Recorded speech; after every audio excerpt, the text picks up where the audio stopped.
Although we live in a digital age, vinyl sales rose from 4.5 million units sold in 2012 to 6 million units sold in 2013. Vinyl is making its greatest comeback. And for vinyl stores like Needle to the Groove here in Fremont, California, this is the best year to be in business. Now let's meet Daniel Bernal and talk about his success. A vintage record shop that sells old records, sometimes new ones if we get them. We get records constantly coming in. In the beginning, when we first opened up, probably for the first year and a half, I couldn't even get anybody to walk in the place. It was like super dead. I'll put it this way, it was so dead, my friend used to show up with the six-pack so we could drink some beer because we were so bored and no one would come in. And so we just killed time sitting there talking and doing that. And then, all of a sudden, slowly, it started getting more busier, word of mouth, because we try to get the original copies, the first pressings. And everyone knows that we have the cleanest records in the Bay Area, the condition-wise. And that's not by accident. That takes a lot of work. We see thousands and thousands of records all the time. I make house calls all the time. I'm at people's storage units all the time, looking at records, at least 10,000 a month. And I pass on several thousand each month because they just didn't take care of them.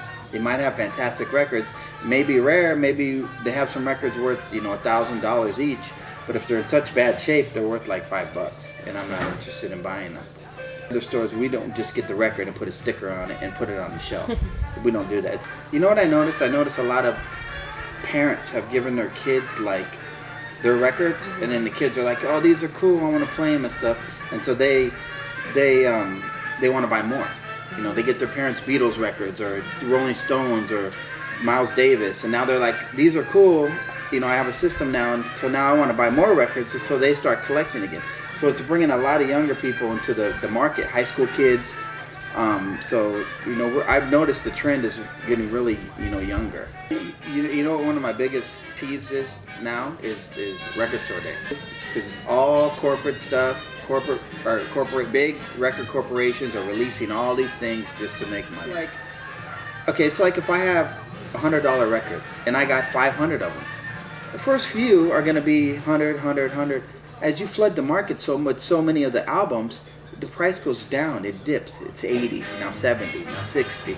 You know how songs come out, right? And they're, especially like on the pop channels like KMEL and 94.9 and all that stuff, they're old quick. A hit comes out, hip hop, whatever, and it's old in like 2 or 3 weeks because they played it too much. Yeah. You hear it all the time. You hear it every 15 minutes, the same song. And it's funny because a lot of big DJs that you see on tour now, using Serato and stuff, they still collect records because they come in here. If you look at our Facebook page, we just had DJ Shadow come in. Yeah, he bought all kinds of records off me. Peanut Butter Wolf, been in at least 15 times. Z-Trip, Kid Capri, I know very well. He collects 45s, the little ones.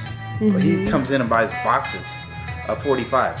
I mean, these guys are well-known DJs, but the thing that we have in common is we love records. I mean, I'll sit there.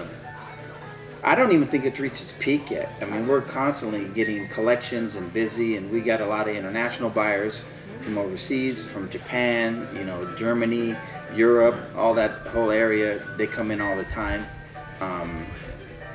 So I think we haven't even, hit the peak yet. It's still going up.